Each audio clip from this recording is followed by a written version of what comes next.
আসসালামু আলাইকুম প্রিয় দর্শক, দূরে অথবা কাছে, দেশ বা বিদেশে যে যেখান থেকে আমার ভিডিওটি দেখতেছেন, দেখার আমন্ত্রণ রইল।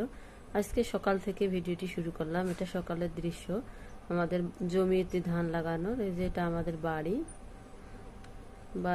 ভিতরটা বাড়ি, বাইরেটা উঠান।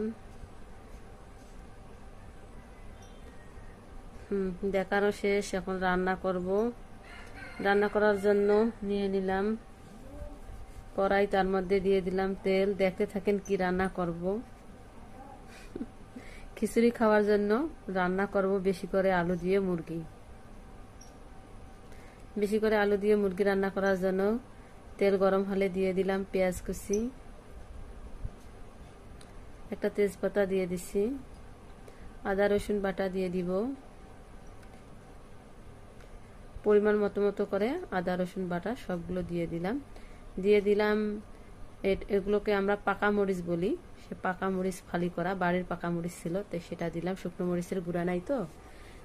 তারপর দিয়ে দিলাম লবণ, হলুদের গুঁড়া।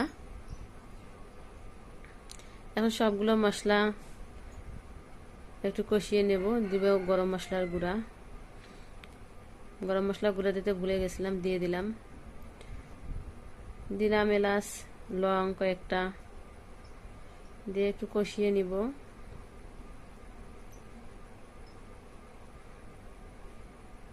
সকাল সকাল রান্নাটা করতেছি খিচুড়ি দিয়ে খাওয়ার জন্য। মুরগিটা রান্না করে দিব।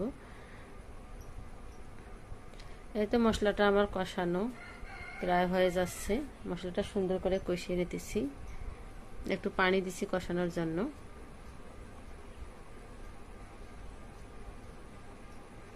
মুরগিটা আমি পরিষ্কার করে রেখে দিছি ধুয়ে। এখন দিয়ে দিব মুরগিগুলো। খিচুড়িটা আমি আগেই রান্না করে নিছি কি ওই রাইস কুকারে বসাই দিছি খিচুড়িটা, আর এদিকে মুরগিটা রান্না করতেছি।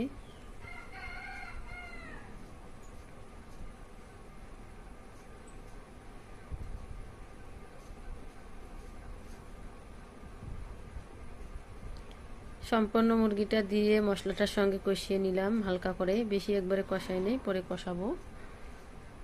দিয়ে দিব আলু,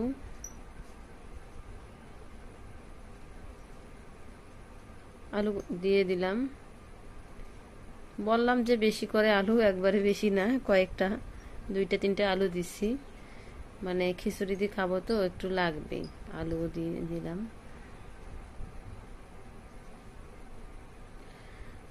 এখন আমার আলু মাংসটা পানি শুকিয়ে গেছে, কষিয়ে নিব। এক হাতে ক্যামেরা ধরছি তো কড়াইটা ঘুরতেছিল, স্ট্যান্ডে সেট করি নাই আজকে।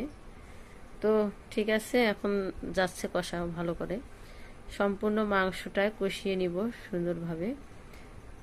পানিটা শুকিয়ে আসলে মিক্সড করে দিব পানি, মানে ঝোলের জন্য যে পানিটা লাগে।